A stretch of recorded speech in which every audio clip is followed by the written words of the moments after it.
নমস্কার। অন্নপূর্ণা যোজনায় যারা গত মাসে টাকা পেয়েছিলেন তাদের জন্য একটা আপডেট নিয়ে এসেছি। কি সেই আপডেট জানতে হলে আজকে ভিডিওটা শেষ অবধি দেখবেন।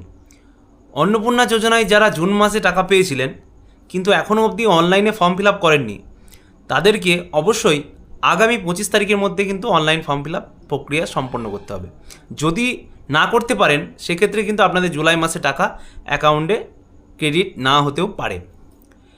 এবার আপনাদের ফর্ম ফিল আপ করতে গিয়ে যদি দেখা যায়, অনলাইন ফর্ম ফিল আপ করতে গিয়ে আপনি যদি দেখেন আপনার ফর্মটি অলরেডি সাবমিট দেখাচ্ছে, সেক্ষেত্রে আপনাদের টেনশন করার কোনো প্রয়োজন নেই, কারণ আপনার ফর্মটি ব্লক প্রশাসন অথবা পঞ্চায়েত বা মিউনিসিপ্যালিটি যেখান থেকে আপনার বাড়ি আপনাদের নিকটবর্তী অফিস তারা কিন্তু অলরেডি ফর্মটা সাবমিট করে দিচ্ছে। সেক্ষেত্রে আপনার ফর্মটা সাবমিট করার প্রয়োজন নেই। যদি দেখা যায় আপনার ফর্মটা সাবমিট হয়ে যাচ্ছে, সেক্ষেত্রে আপনাদেরকে অবশ্যই সাবমিট করতে হবে।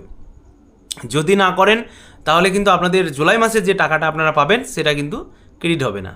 তাই যত তাড়াতাড়ি পারেন আপনারা আপনাদের অনলাইন অন্নপূর্ণা যোজনার ফর্মটা অবশ্যই ফিল আপ করে নিন। এই ধরনের ইনফরমেটিভ ভিডিও যদি আপনার ভালো লেগে থাকে তাহলে আমার চ্যানেলটাকে অবশ্যই সাবস্ক্রাইব করে রাখবেন। ধন্যবাদ।